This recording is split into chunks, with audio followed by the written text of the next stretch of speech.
조갑제 TV 시청자 여러분 안녕하십니까. 지난 주말에 트럼프 대통령이 전격적으로 김정은과 만나겠다고 일종의 적극적 결정을 한 이후에 미국 언론이 뜨겁습니다.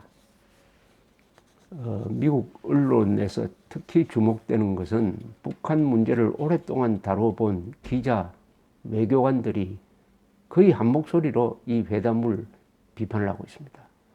이 회담 자체가 성립될 가능성이 50% 이하다. 성공할 가능성은 더 낮다. 이런 혹평을 지금 쏟아내고 있습니다.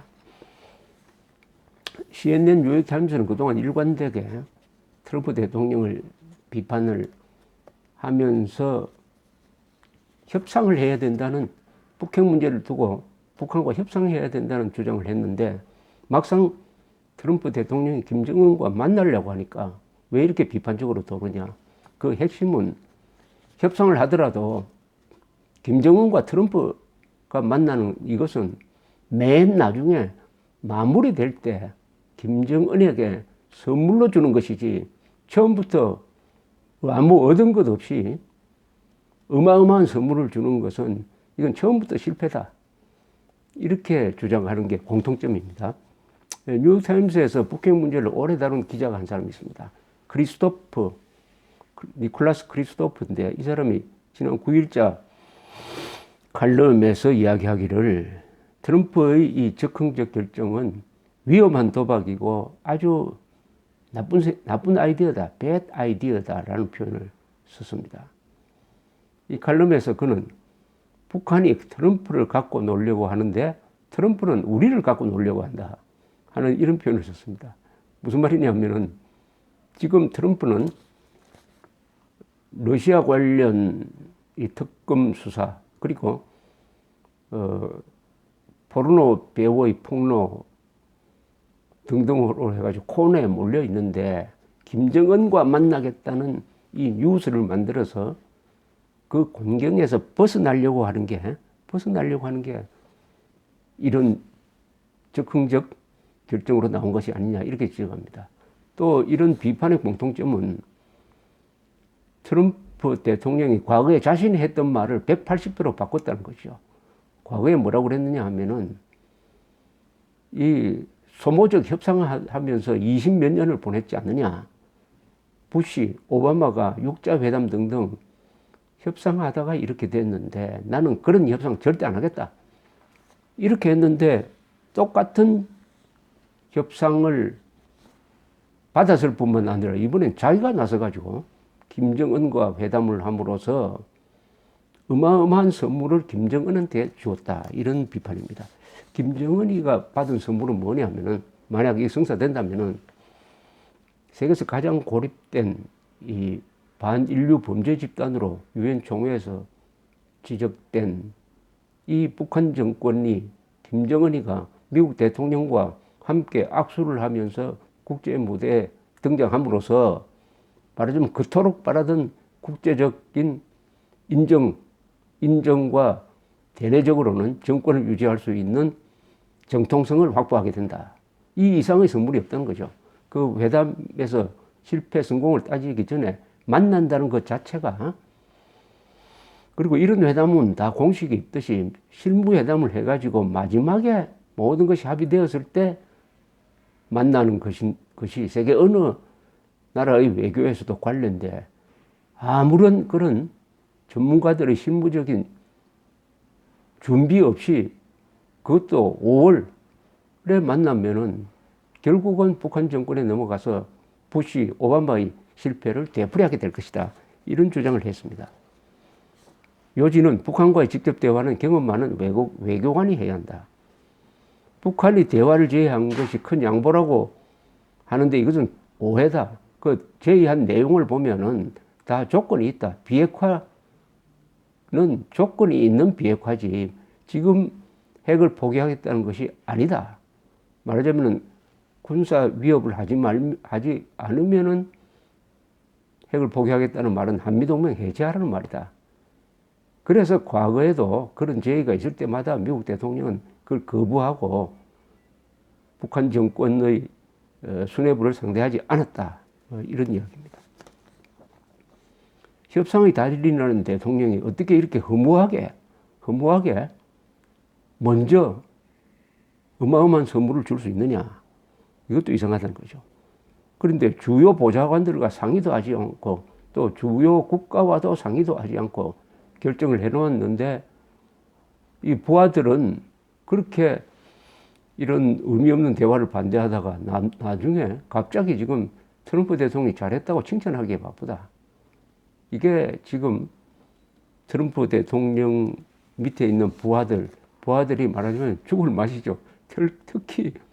특히 이 틸러슨 국무장관이 북한과 대화의 문이 열려 있다고 했더니 트럼프 대통령이 트위터를 해가지고 그것은 시간 낭비입니다라고 공개적으로 틸러슨을 비판한 적이 있습니다. 그건 몇 달 전인데 틸러슨의 심정이 어떻겠습니까? 지금 아프리카 방문하다가 몸이 아파서 일정을 취소했다고 하는데 그 몸이 아픈 게 아니라 마음이 아픈 게 아닌가 하는 생각도 듭니다. 또 크리스토프 기자는 북한 정권이 핵 포기를 약속해도 그것을 검증할 방법이 없을 것이다. 절대로 포기했는지 안 했는지 확인하려고 들어가는 것을 받아들이지 않을 것이다. 이런 농담까지 했습니다. 지금까지 북한이 태도를 완화해가지고 비핵화 핵을 포기할 것이라고 핵을 포기할 것이라는데 돈을 거는 사람은 한 번도 만난 적이 없다. 이런 이야기입니다. 그런 와중에서 오늘 동아일보가 이런 보도를 했습니다. 정의용 특사가 트럼프를 만났을 때 김정은의 메시지를 전한 내용 중에는 이런 것도 있다. 그러니까 미국과 북한이 평화협정을 맺고 정상적인 외교관계를 수립을 해가지고 수교를 하는 것도 함께 제의했다. 이런 내용인데 이게 사실이라면은 이거는 완전한 정의용 특사가 지금 하고 있는 것은 김정은의 철저한 선전원 역할을 하고 있습니다. 이 대한민국 공무원이 아닙니다. 그런 이야기가 나오면은 그건 이런 지하에 무시해버리고 동맹국인 미국에 전하지를 않아야 합니다. 왜냐하면 그게 거짓말이니까요. 아니 지금 이 판에 북한하고 평화협정을 맺는다고요? 평화협정은 6.25를 마무리하는 겁니다. 그러려면은 6.25 전범자들에 대한 엄중한 단죄 내지 사과를 받아야 되고 국군포로 받아야 됩니다. 그 다음에 물론 핵을 폐기해야 평화가 이루어지는 거 아닙니까? 평화가 뭡니까? 핵 없는 게 평화죠. 그런데 이걸 동시 진행을 하고 있다? 한반도 핵 비핵화 협상과 평화 협상을 동시에 진행하면 이 회담은 어디로 갈지 모릅니다. 시간만 벌게 되고 완전히 북한 정권이 갖고 노는 회담이 될 것입니다. 이건 육자회담보다도 훨씬 더 나쁜 회담이 되는데 그것을 제의했다는 겁니다. 그것을 제의한 이야기를 듣고도 트럼프가 받았다고 하면은 이건 도저히 이해도 되지 않고 용서도 되지 않는 부분입니다. 정의용 대사가 그렇게 자세한 설명을 했을까 하는 것은 저도 잘 트럼프 대통령 만나서 나눈 대화가 한 30-40분 정도 됐다고 그러죠. 그래서 중간에 또 중단시키고 트럼프 대통령이 내가 김정은 만나겠다고 했다니까 충분한 설명도 되지 않았던 겁니다. 원래 충분한 설명을 하려고 그 밑에 실무장관들과 만나서 대화를 하고 있는 중에 트럼프가 연락이 와서 내 방으로 오라고 해서 설명을 듣더니 즉석에서 김정은 만나겠다 이렇게 돼버린 거예요. 이 중차대한 전쟁으로 갈지도 모르는 국가적 사활이 걸린 문제를 이렇게 트럼프식으로 적극적으로 한 사람이 없습니다. 트럼프는 과거에 협상의 달인이라는 이런 자신감을 가지고 이렇게 자기는 할 수 있다고 생각하는데 이 외교는 그런 게 아니지 않습니까? 또 거기에 대한 깊은 지식이 없다는 것은 일단 받아놓고 그 다음날 이거 잘못됐다고 생각해서 한 발을 뺐지 않습니까? 전제 조건이 있다. 비핵화에 대한 성의 있는 조치를 취해야 만날 수 있다. 이렇게 이야기를 했습니다. 그 다음날은 또 트럼프 대통령이 또 말을 바꿔서요.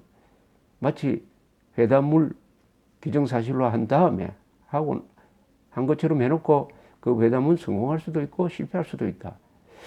야, 이렇게 미국의 대통령이 오락가락 한다면은 이 한국 사람들이 좀 냉정하게 생각을 해야 됩니다. 트럼프가 뭘 해주기를 바라면서 자신들은 아무것도 하지 않고 트럼프가 해주기를 바라면서 트럼프에 기대해 가지고 북핵 문제를 해결하도록 바라면서 자기는 아무것도 안 하고 구경만 하고 박수만 치는 준비를 했던 한국의 이 자유진영 사람들도 반성을 해야 됩니다. 한국의 우파가 결정적으로 잘못한 게 세 가지가 있습니다. 공산주의가 악이라는, 절대 악이라는 것을 제대로 가르치지 않았습니다. 그리고 국방은 우리가 하는 것이다. 한미동맹, 미국에 대한 의존은 부차적인 것이고 우리가 하는 것이다. 자주국방 의지를 심는데 실패했습니다. 그리고 한글 전용을 통해서 국민들의 분별력을 약화시키는 한국어 파괴를 자초한 것이 다 모여가지고 오늘의 이 위기를 만들고 있습니다. 지금은 반성할 때입니다. 감사합니다.